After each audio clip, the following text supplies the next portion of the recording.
অনেকেও ছুটি চাইলে ছুটি দিতে চায় না, এমনকি দরখাস্ত দেওয়া হলে পরে সুপারিশ করে।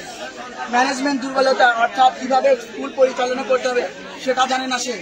উদাহরণস্বরূপ, স্কুল গণিতের শিক্ষক না থাকার কারণে গণিতের ক্লাস আমরা প্রায় ভুলতে বসেছি যে কিভাবে আমরা গণিতগুলো করবো।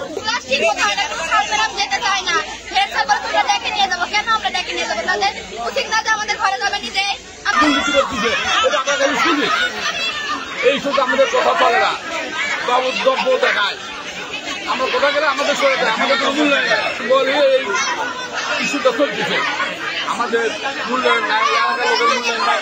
আজ 5 টাকা বাচ্চাদের দুর্নীতি করে তারা আগে ওঠে নামছে, আমাদের প্রথম বয়সে দেখলাম তাদের ওঠে নামছে, তাদের হক আদায় করার জন্য।